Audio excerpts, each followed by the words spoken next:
My dad chose his new wife and her daughter over me, so I moved in with my brother. When Dad came begging for me to return, I hit him with news that changed everything.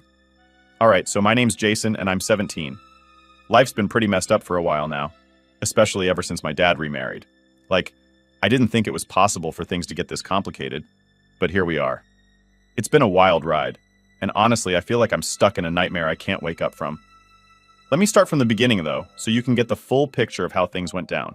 So, my mom passed away when I was 10, which sucked big time. She had cancer, and it was rough watching her go through it. My dad, who's 45 now, didn't handle it well at all. He threw himself into work trying to keep everything together, but honestly, it was a mess. He was barely around, and I was just a kid, not really understanding what was happening. The only person I could rely on was my older brother, Ryan. He's 22 now, but back then, he was 15, and he stepped up like crazy. I mean, this dude was basically my parent for a while. He'd make me breakfast, help me with homework, and crack jokes to make me laugh, even when things felt like they were falling apart. We became super close, like we had this bond that nobody else could get. Dad noticed and didn't seem to mind back then because he was too wrapped up in his own stuff. Fast forward a couple of years, and that's when Carla enters the picture. She's 40, works with my dad at his law firm, and came into our lives not long after her divorce. She's got a daughter, Molly, who's just a year younger than me. So yeah, I was cautious when Dad introduced them, but I wasn't completely against the idea at first. I figured maybe this is what Dad needs, you know? Maybe having someone around could make things better. Well, I was wrong. Things went from kinda okay to a complete mess faster than I could have imagined. Within 6 months of meeting Carla, they were engaged. I swear, it felt like I blinked, and suddenly my dad was planning a wedding. I remember just sitting there, wondering how everything moved so fast. I wasn't ready for any of it. One minute, it's just me, Dad, and Ryan, and the next, I'm standing in this fancy bridesmaid suit at their wedding, watching two people I barely knew become family. The whole day was weird. Ryan saw I wasn't feeling it, so he spent the entire reception making goofy faces at me from across the room to cheer me up. That's when Carla really started to show her true colors. She wasn't too happy about Ryan's little antics and pulled him aside, telling him he needed to act more appropriate. Like, really? Dude was just trying to make me feel better. It wasn't even a big deal, but she made it one. Living with Carla and Molly after that was rough. Carla was nothing like my mom. She was strict, always making up rules about everything. I'm talking curfews, chores, and even how I should dress. Molly was cool with it, I guess. She liked the structure, but for me, it was suffocating. I missed how things used to be, where life was a little more relaxed, and Ryan would come by to hang out. Thank God for Ryan, though, because he didn't disappear when Carla moved in. He'd still come over to the house, usually with some prank or joke ready to go to lighten the mood. One time, he showed up wearing a full-on Superman costume. No joke, he walked in, cape and all, and claimed he was there to rescue me from the evil stepmother. I was dying laughing, but of course Carla wasn't.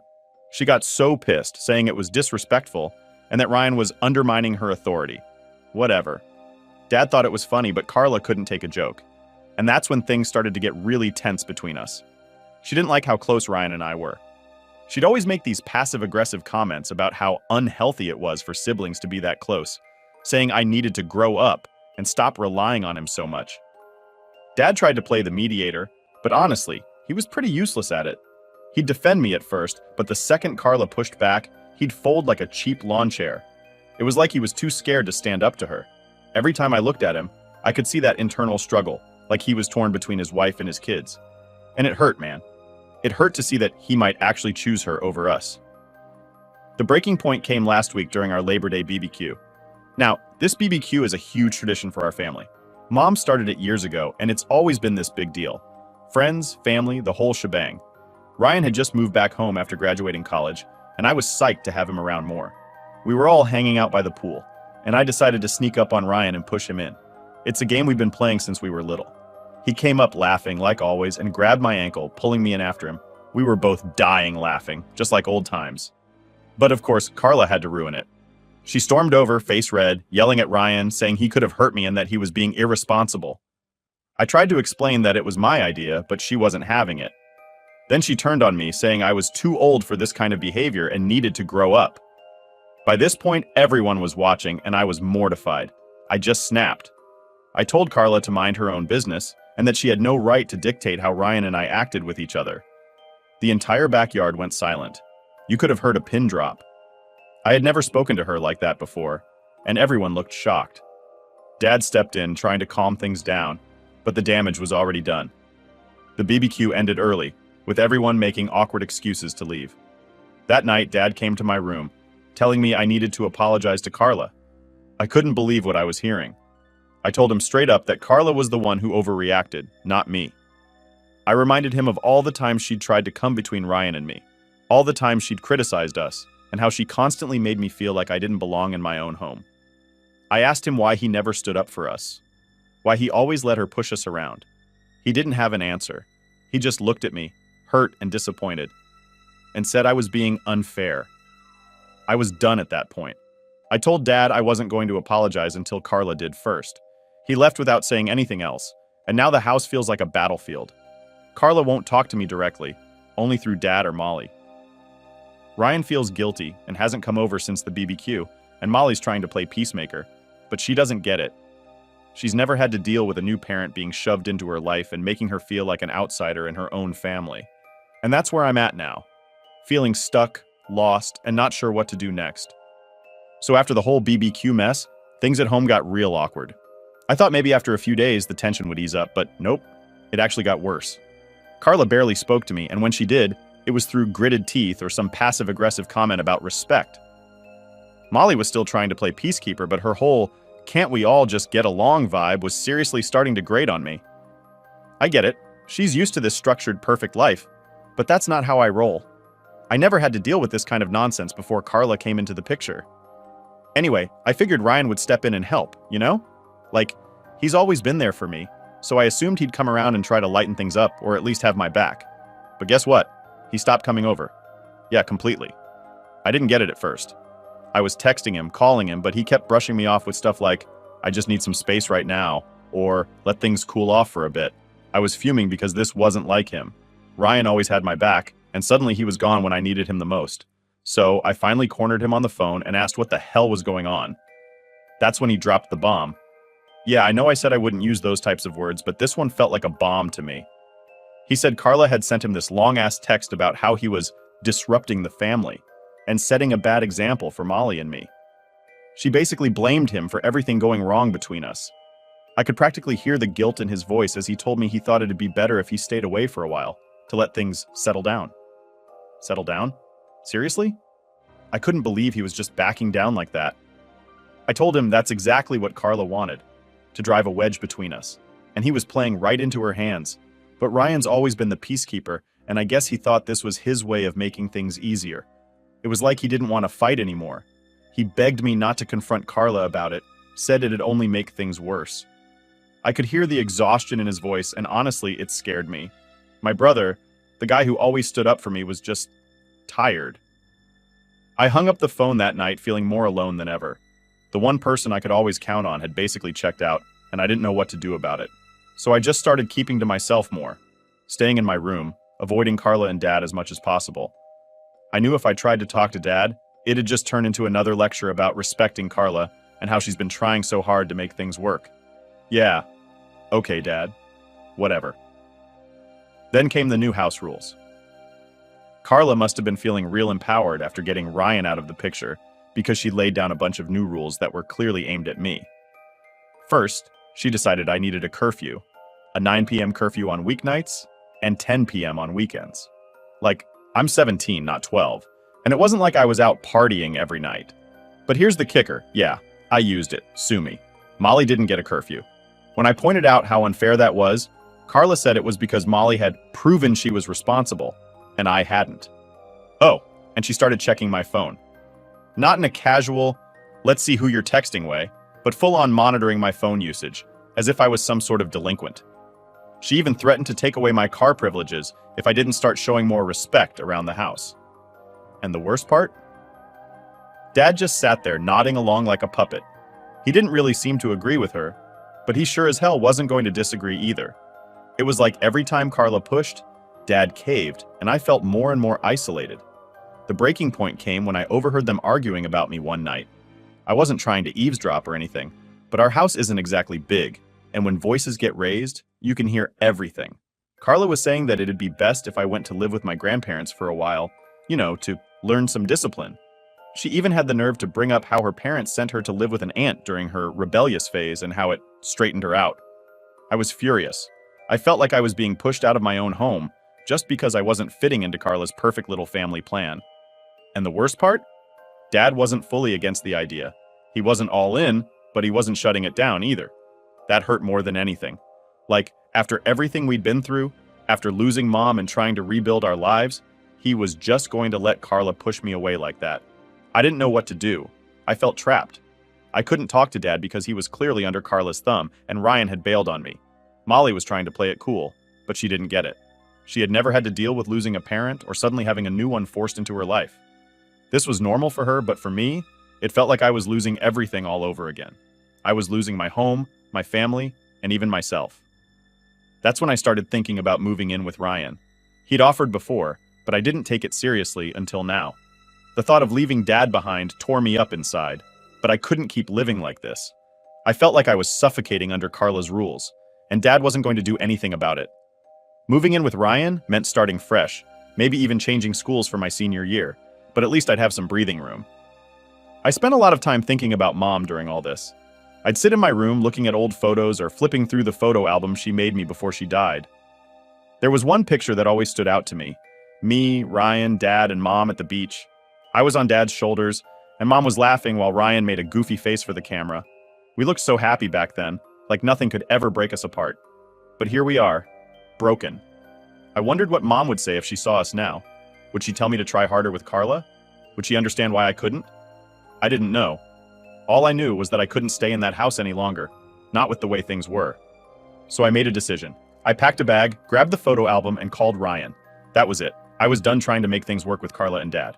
If they couldn't see what was happening, then I couldn't stick around to watch them ruin what little family we had left. Alright, so here I am, staying with Ryan. It's been about a week since I packed up and left Dad's house, and man, it's weird. Like, I feel relieved, you know? No more walking on eggshells around Carla or listening to her stupid rules. I can actually breathe here. Ryan's apartment isn't anything fancy. He's still trying to get on his feet after graduating, but it feels like home. It's small, a little messy, but there's none of that tension hanging in the air like back at Dad's place. The first couple of days were kind of nice. Ryan didn't pressure me to talk about everything, and we just hung out like we used to. We binge-watched some terrible reality shows and ordered pizza, basically avoiding real life for a bit. But as the days went on, reality started creeping back in. I knew I couldn't just hide out forever. School was still a thing, and I had to figure out how to explain all this to my friends without sounding like my life had completely gone to shit. But the biggest thing on my mind? Dad. He hadn't stopped texting and calling since the minute I walked out the door. At first, I ignored it. I didn't want to deal with him or hear another one of his lame excuses about how I should respect Carla or how she was just trying to make things work. But after a while, the guilt started creeping in. I missed him. Despite everything, he was still my dad, and I couldn't just erase that. So one night, after Ryan had gone to bed, I sat down with my phone and scrolled through all the missed calls and messages. There were dozens of them, most saying the same thing. "Come home. We can talk this out." He apologized, said he didn't mean to hurt me, that he didn't realize how bad things had gotten. It felt like a knife twisting in my gut because a part of me wanted to believe him. I wanted to believe that he would stand up to Carla and that we could fix everything. But another part of me knew better. He'd been choosing her over me for years now. Why would it be any different this time? I decided to call him back. It was late, and I didn't know if he'd even pick up, but I couldn't keep ignoring him forever. He answered on the second ring, his voice tired but hopeful. We exchanged some awkward small talk at first, neither of us really knowing what to say. Then he dove right into it. "I'm sorry, Jason," he said, his voice cracking a bit. "I never meant for things to get this bad. I just didn't know how to handle it." I wanted to be mad, but hearing him like that made it hard. He sounded like the dad I used to know, the one who actually cared. But I wasn't about to let him off that easy. "You let her push me out, Dad," I said, trying to keep my voice steady. "You've been letting her control everything for years. It's like I don't even matter anymore." There was silence on the other end for a moment, and I could almost hear him thinking, trying to figure out how to respond. "That's not true, Jason," he finally said. "You matter more than anything. I didn't realize how much Carla's been pushing you away. I thought we could make this family work." That hit me hard. I wanted to believe him, I really did, but something inside me just wouldn't let it go. "Then why didn't you stand up for me? Why did you let her treat me like crap?" I asked, my frustration boiling over. You always took her side, Dad. Always. He sighed, and for a second I thought he was going to start crying. I was scared, Jason. After your mom died, I didn't know how to do this on my own. When Carla came into my life, it felt like a second chance, you know? A chance to rebuild. But I never wanted to lose you in the process. I didn't know what to say to that. I'd never heard Dad sound so vulnerable before, and it threw me off. But at the same time, I couldn't just forgive him. Not yet. I don't know if I can come back, Dad, I finally said, my voice barely above a whisper. Not with her still there. I get it, he said, and I could hear the sadness in his voice. But can we at least try, please? I didn't answer right away. I wanted to. I wanted to say yes and go back to how things used to be. But I knew that wasn't possible. Things were too messed up now. I'll think about it, I told him, and before he could say anything else, I hung up. That night, I couldn't sleep. I kept replaying the conversation over and over in my head. Was I being too hard on Dad? Should I give him another chance? Or was I right to stay away? I didn't know anymore. I felt torn between wanting my old life back and knowing that things would never be the same. The next day, Ryan noticed something was off. I guess I wasn't as good at hiding my feelings as I thought. We were sitting in the living room, eating breakfast, when he finally asked, "You okay, man?" I shrugged. "Yeah, I guess. I talked to Dad last night." Ryan raised an eyebrow. "And?" "He wants me to come back," I said, staring at my cereal like it had the answers I needed.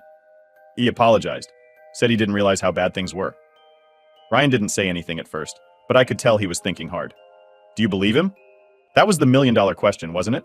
Did I believe Dad? Part of me did, but another part just couldn't forget how he'd let things get this bad in the first place. "I don't know," I admitted. "I want to, but Carla's still there," Ryan finished for me. I nodded. "Yeah." Ryan sighed and leaned back in his chair. "Look, man, I get it.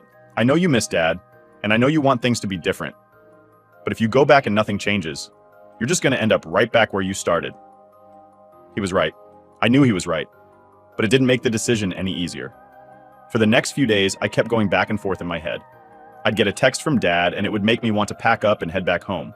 But then I'd remember all the crap I'd been dealing with, and I'd change my mind again. It was exhausting.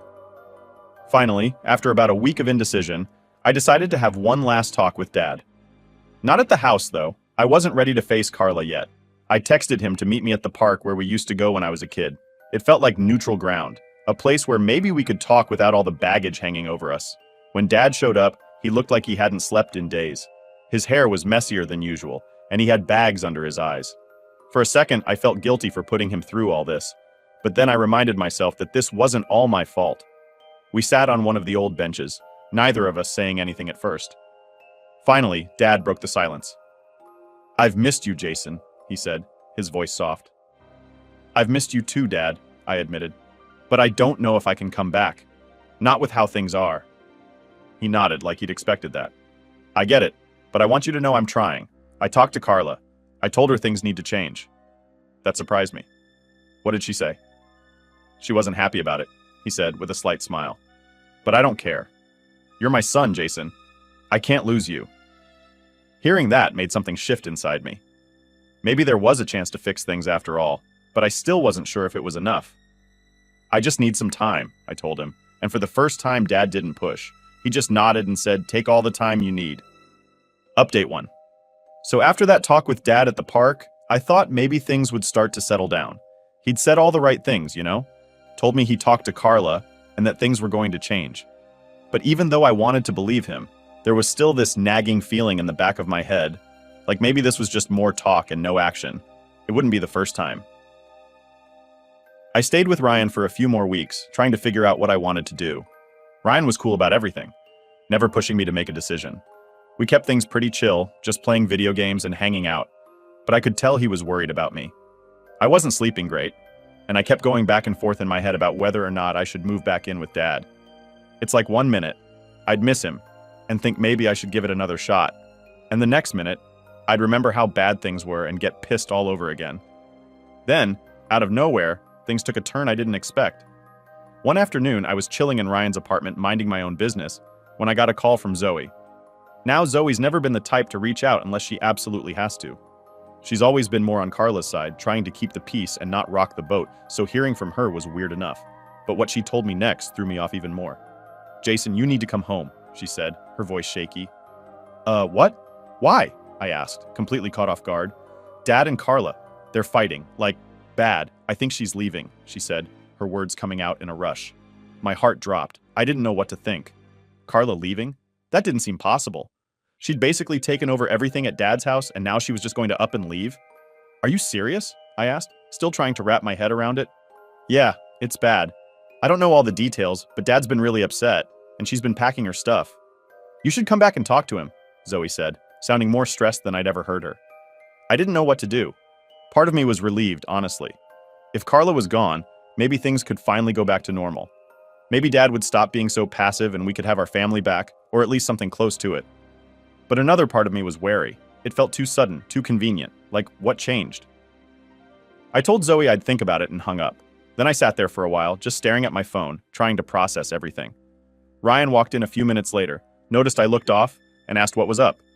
I told him about the call, about Carla maybe leaving, and how Zoe wanted me to come back home. Ryan didn't say anything for a minute, just sat down across from me, thinking. Finally, he said, "Do you really think things are going to be better if she leaves? Like, I get why that seems like a good thing, but is that really going to fix everything?" I hadn't thought about it like that. I was so focused on Carla being the problem that I didn't really stop to consider if things would actually get better without her. But Ryan was right. There was more to it than just Carla. Dad had let all of this happen. He'd let her walk all over me for years, and even if she was leaving, that didn't change the fact that he hadn't stood up for me when it mattered. "I don't know, man," I said, rubbing my face. "It's just, if she's gone, maybe it'd be different, you know? Maybe Dad would, I don't know, be himself again." Ryan gave me this look like he was trying to figure out how to say what he was thinking without pissing me off. "I get it, but just be careful, all right? You can't go back expecting everything to be perfect just because Carla's gone. Dad's still got to step up. You can't keep waiting for him to fix things." He was right, of course, but I wasn't ready to give up on Dad yet. I figured I'd at least go back and see what was happening. Maybe, just maybe, things could change. So I texted Zoe and told her I was coming over. The whole ride there, I was on edge, my mind racing. What would I find when I got there? Would Carla be gone already? Would Dad actually be willing to talk? I didn't know what to expect, but I had to find out. When I pulled up to the house, everything looked normal on the outside, but as soon as I walked in, I could feel the tension. It was thick, like you could cut it with a knife. Zoe was sitting on the couch, looking pale, and Dad was pacing in the kitchen, running his hands through his hair like he didn't know what to do with himself. "Hey," I said, stepping inside and trying not to sound as nervous as I felt. Dad stopped pacing and looked at me, his face a mess of emotions. Anger, sadness, maybe even relief. He looked like he hadn't slept in days. Zoe just glanced up at me and nodded before looking back down at her phone. "Jason, Dad started, but he trailed off, like he didn't even know how to finish that sentence. "What's going on?" I asked, keeping my voice steady, even though my heart was racing. Dad sighed and sat down at the kitchen table, motioning for me to sit across from him. "Carla, she's leaving. She said she's had enough. I don't know what to do." I blinked, still trying to make sense of it all. "Why is she leaving now?" He rubbed his eyes, looking more exhausted than I'd ever seen him. "We've been fighting for weeks. After that talk I had with you at the park, I tried to set some boundaries with her, told her things needed to change. But she didn't take it well. She felt like I was choosing you over her." My stomach dropped. Was this my fault? Did Carla leave because of me? "I didn't want this, Jason," Dad said, his voice breaking a little.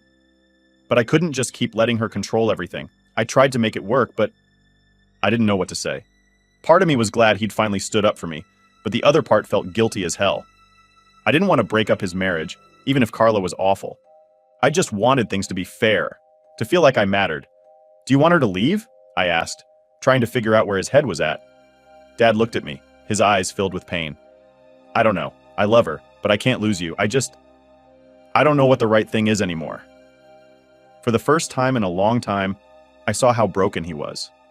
He wasn't the strong, put-together dad I remembered from before Mom died. He was just a guy trying to hold his life together, and it was all falling apart. We sat there in silence for a while, neither of us knowing what to say. Zoe had disappeared upstairs at some point, leaving Dad and me to figure this mess out on our own. "I'm not saying I'm ready to come back," I finally said, breaking the silence. But if things are going to change, if you're really going to put me first, maybe we can work on this. Dad nodded, his eyes filled with hope. That's all I want, Jason. I just want us to try. And maybe for the first time in a long time, we actually could. Update 2. All right, so after that conversation with Dad, I didn't really know where things were going to go. I mean, he said all the right stuff, but after everything that had happened, I wasn't sure if I was ready to just move back in and pretend like things were fixed. It felt too soon. And even though Carla was packing her bags, that didn't mean the whole problem was magically solved. For the next few days, I stayed with Ryan, but the whole situation at home kept weighing on me. Zoe would text me little updates here and there, like how Carla had taken a bunch of her stuff and was staying with a friend, but she hadn't fully moved out yet. And Dad, well, he was trying to keep things together, but he was clearly struggling. I felt bad for him, but at the same time, I was angry that it had taken this long for him to realize how bad things had gotten. Then out of nowhere, Dad calls me and says he wants me to come over for dinner. He's all like, "It's just going to be us, Jason. No Carla." I guess he was trying to show me that he was serious about fixing things, but I was still hesitant. I didn't want to walk into another awkward family dinner where everything was tense and no one was saying what they really meant. But Ryan, being Ryan, said maybe it was worth going, at least to see where Dad's head was really at. So I agreed.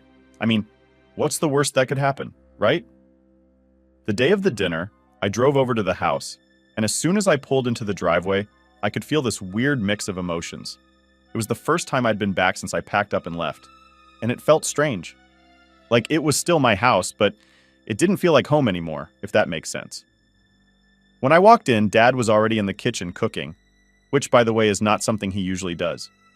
He's more of the order takeout kind of guy, but there he was, chopping vegetables and trying to look like he knew what he was doing. It was kind of funny, honestly. The place felt quieter without Carla's constant nagging, but there was this tension in the air, like neither of us knew how to act now that things were changing. "Hey," I said, walking into the kitchen, trying to keep things casual. Dad looked up from whatever he was pretending to cook and smiled, but it was that kind of awkward smile you give someone when you're not sure how things are gonna go. "Hey, Jason, I'm glad you came." "Yeah, well, I figured I'd see what this dinner's all about," I said, leaning against the counter. We made some awkward small talk while he finished up the food. Nothing serious, just stuff about school and how things were going with Ryan. But I could tell he was working up to something. It was like he wanted to say more but didn't know how to start. Finally, we sat down at the table, and after a few bites of what was probably the worst spaghetti I'd ever had, "Sorry, Dad," he cleared his throat and looked at me.